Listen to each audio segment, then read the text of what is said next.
Hey guys, how's it going? Welcome back to my channel, Gardening in Cold Spring Harbor. Welcome back to Long Island, New York, Zone 7A. Another beautiful, sunny, mild spring day here in Long Island, New York. The temperatures are expected to reach upper 50s, lower 60s today.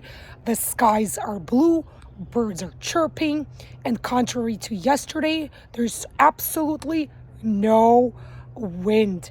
So what can us gardeners do on such a warm, beautiful spring day?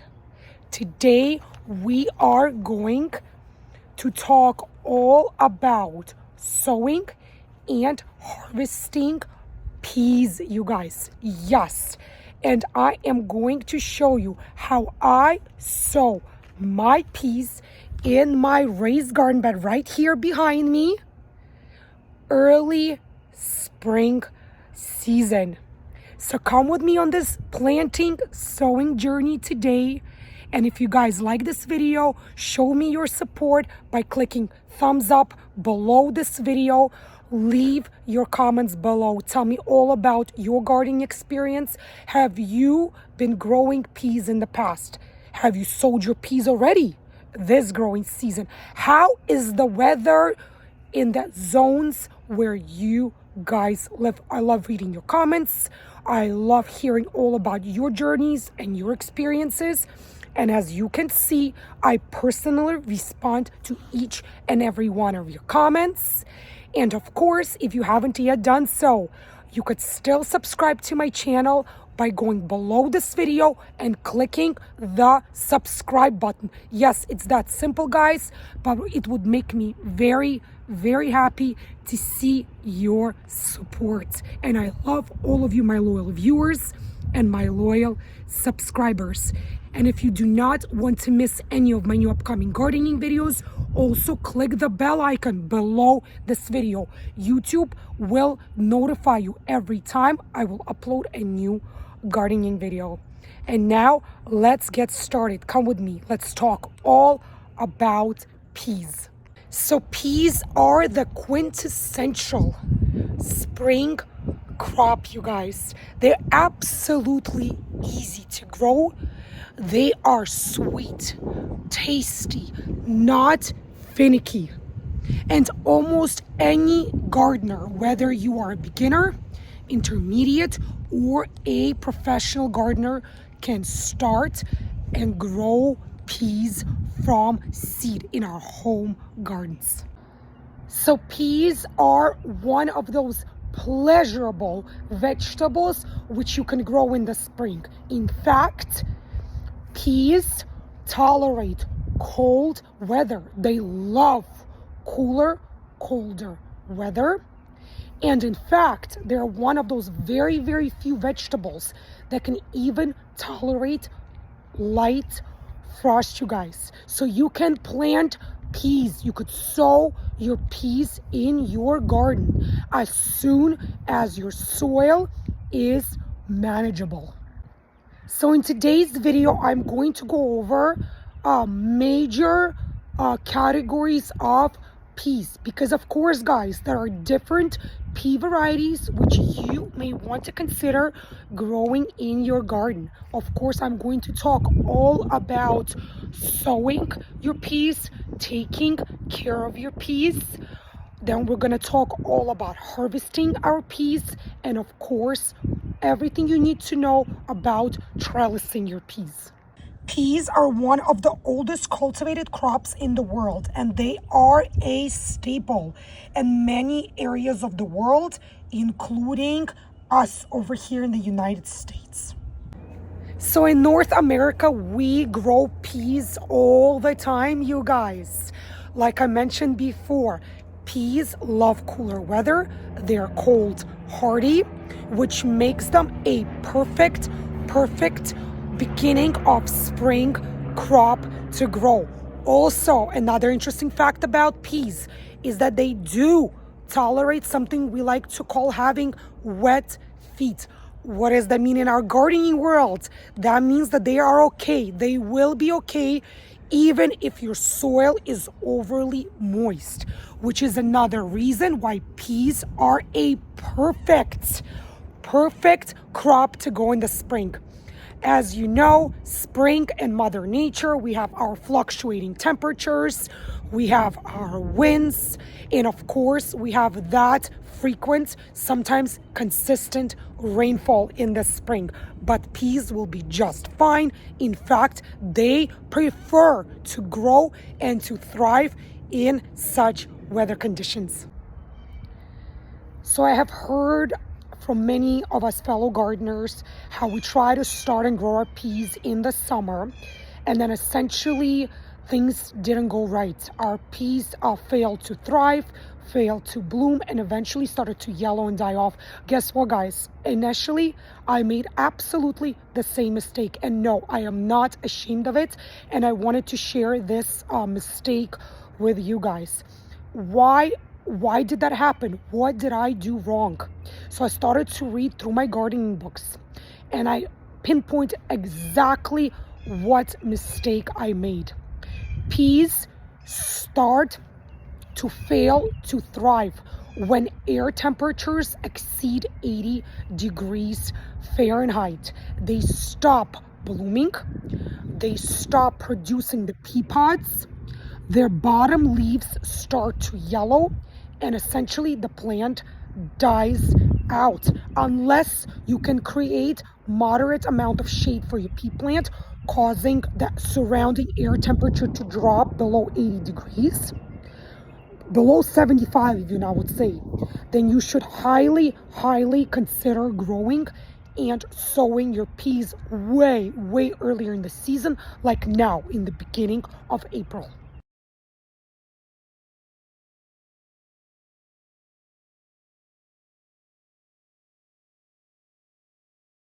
So now let's talk about the three major pea varieties which you can grow.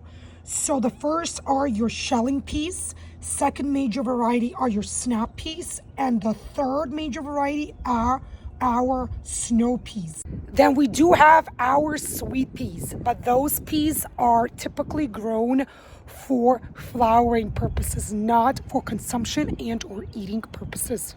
Last but not least, we have our tendril peas, but those are grown for their tendrils and for their shoots, not for their pods.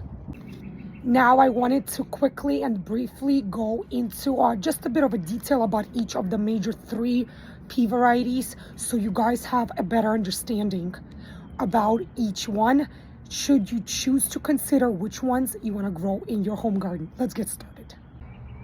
So the first major pea variety are our snow peas. These guys you would eat together with the pea pod when both the peas and the pea pod are still underdeveloped and immature perhaps. They are translucent, almost translucent in color, but they are both the pods and the peas are very tender and very sweet, you guys. So the second major pea variety are our shelling peas. Some like to refer to them as English peas. Yes, these are way more fibrous than our snow peas. In fact, they come with these string-like structures inside the pea pods.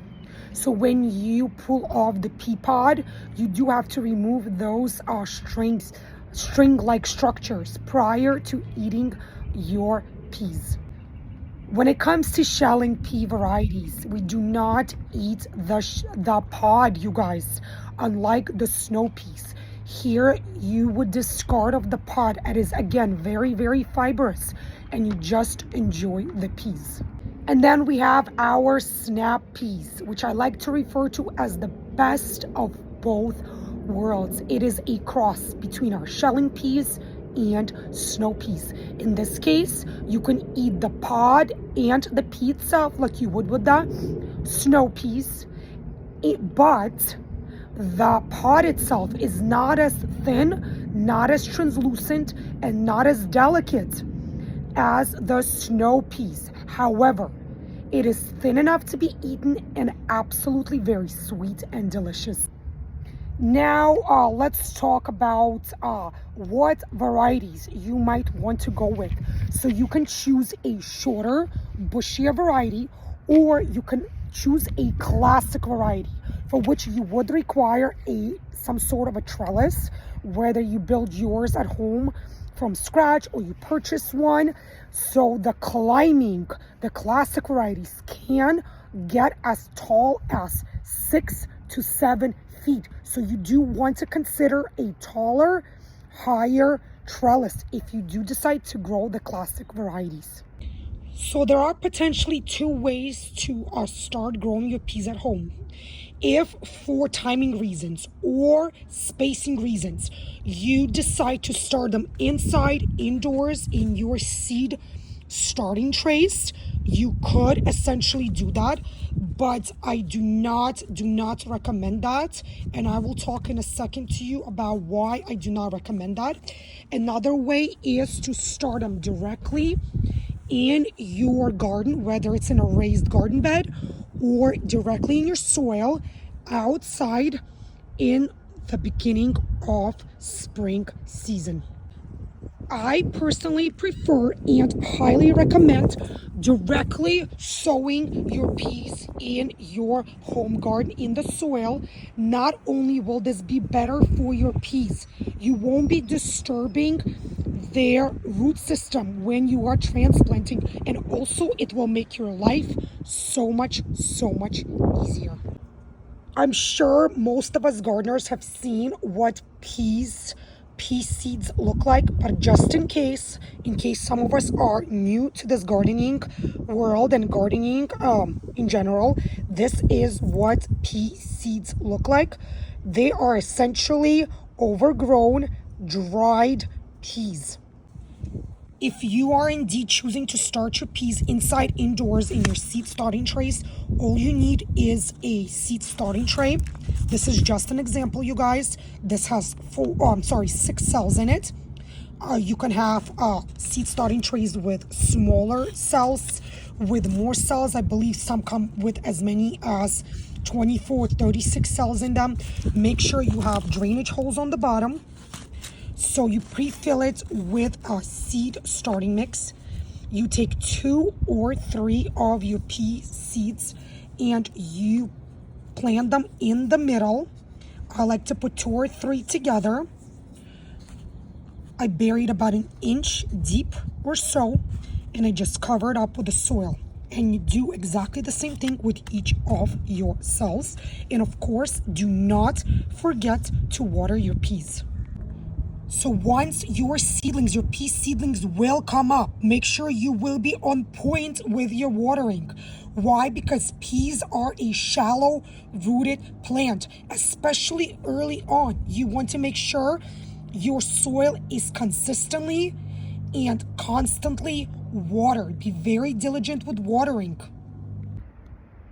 So the fact that peas are a shallow rooted plant is one of the reasons why I do not like to start my peas indoors in seed starting trays, and in fact prefer and highly recommend to sow them directly outside, you guys. You do not want to disturb those tender roots because it is a shallow rooted plant. There is a very high chance that the roots will get disturbed and potentially damaged during transplanting. So there is actually, guys, a third method of planting your peas. I think it is actually a very cool and interesting method. And that method is using a rain gutter. Some of you might think that I am absolutely crazy when I just said that. I am not, guys. In fact, in England, many gardeners and professionals prefer to use the gutter planting method when it comes to growing their peas. So how do you grow your peas in a rain gutter? You pre-fill your rain gutter with soil. You sow your seeds in a trench. And then once they sprout, you furrow them. You push them right through the rain gutter and you drop them directly into the furrow. So now let's briefly talk about caring for our peas.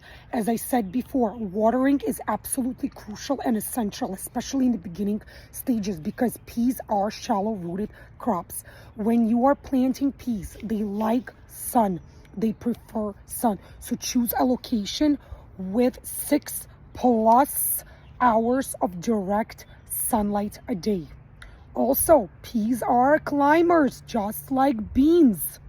So you must provide them with that support that they will need.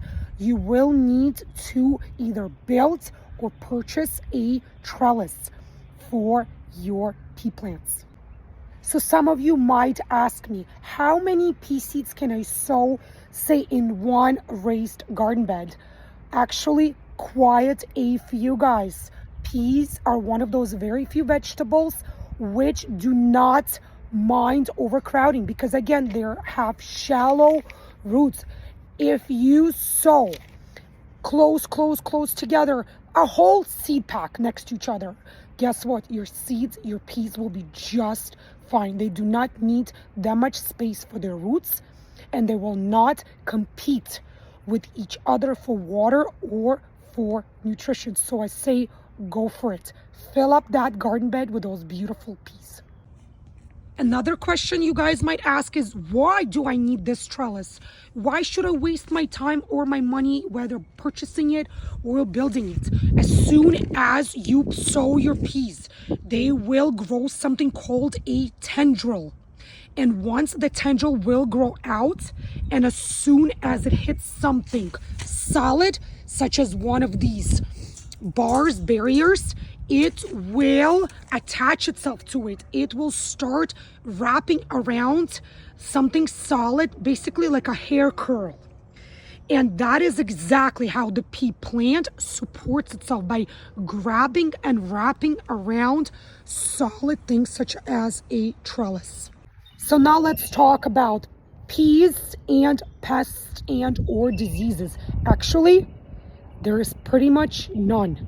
Well, there are two, but they are very mild, as opposed to some of the pest and disease problems that you might encounter when growing other plants.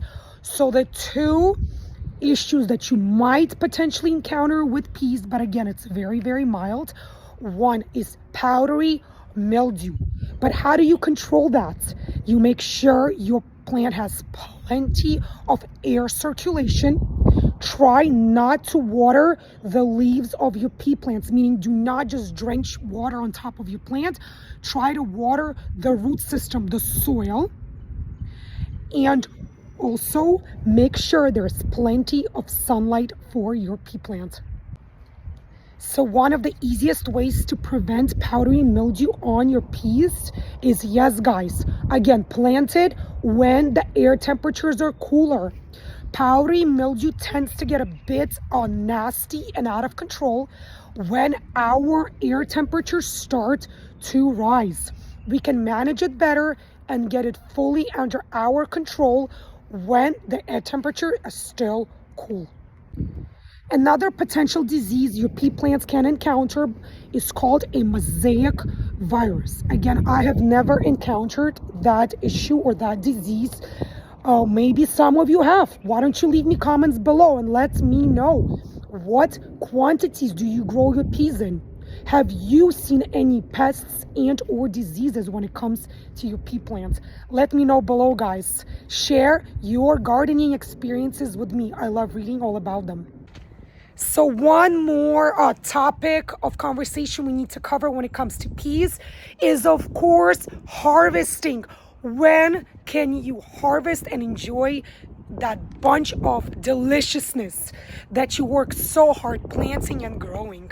Well, that depends on the varieties of peas that you are actually growing, guys.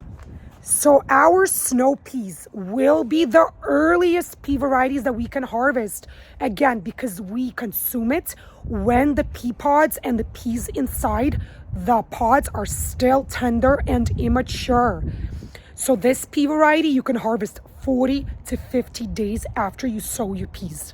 So the next variety that you can harvest are the shelling peas, which are 60 to 70 days from the time you sow them, followed by snap peas. those will be the later pea variety for harvesting. So after 70 days post sowing. So how do I prefer to grow and sow my peas? First and foremost, if your raised garden bed has been overwintering through the winter, what you want to do is you want to loosen up the soil. You want to get rid of any of old debris that potentially are collected in your raised garden bed. You do not want to plant your peas in a tight, compact soil. By all means, get in there, rake it out, clean it out. Then I like to add about 2 inches of organic manure. If you do not have manure, you by all means can use compost. So first, you rake out your garden bed. Again, you clean out any of all debris, and then you add, I like to add about 2 inches of organic manure into my raised garden bed prior to getting ready to put the seeds into the soil. So here you go, guys. I diligently raked out my soil, got rid of the debris, and added 1 full bag of organic manure. And now what I like to do is thoroughly mix in the manure into my raised garden bed soil. So now that I've added my compost and manure, or manure to be exact, my bed is ready to have me put the pea seeds in. So what I like to do is I like to make rows like so. Remember, you do not need to bury the seeds too deep. I want to say about 1 inch. So I like to make my rows. I usually go across like this. I create my rows for my peas, and then I place my pea seeds inside. Let me show you how I do that, how I space them. So here I have the Sugar Daddy pea variety. Here are the seeds. Here is my first trench, or my first row. So what I essentially do is, you see the pea seeds are so nice and large, you can easily hold them and manipulate them with your fingers, which is another good thing. So then I place them like so, directly into the trench. If they're not exactly even, straighten them out. Not a big deal, you guys. There you go. There you go. And so on. I leave about 1 inch, 1.5 inches between each space, between each of the seeds. And I continue to do so all the way across. After you're done covering your pea seeds, again, if you are growing multiple varieties, do not forget to label so you will remember what is growing where. And as I said earlier, do not forget to water. In fact, get in there and water your peas. With these guys, it's okay to even overwater them. They're gonna thank you for doing that. This is it for this video, you guys. Thank you so much for joining me here today in my backyard home garden in Long Island, New York, Zone 7A. Today, our topic of conversation and gardening was all about peas. We spoke all about choosing the right pea varieties for each and every one of us, the fellow gardeners. We spoke about when and how to sow our peas, how to take care of them, maintain them, and when to harvest our peas. If you guys liked this video, go below and click thumbs up. Show me that support, guys. Write your comments below. Tell me all about your gardening experience when it comes to peas. How are your temperatures now in the zones where you live? Have you ever grown peas? Have you started growing peas this season yet? I love reading your comments. I love communicating with you, my fellow gardeners. And of course, again, thank you and very high love and regards to all of you, my fellow viewers, my loyal viewers, my loyal subscribers. I love and appreciate each and every one of you. So if you haven't yet done so, show me that love, show me that support and that appreciation by going below this video and clicking the subscribe button And if you never want to miss any of my new upcoming videos, make sure you click the bell icon. It's also below this video. What does that do? How does that help? It allows YouTube to notify you every time I upload a new exciting gardening video. So thank you so much, guys. I hope all of you will stay healthy, happy, and everyone be well, guys. Let's get our hands dirty and let's get gardening. And I'll see you again in the new upcoming videos. Bye, guys.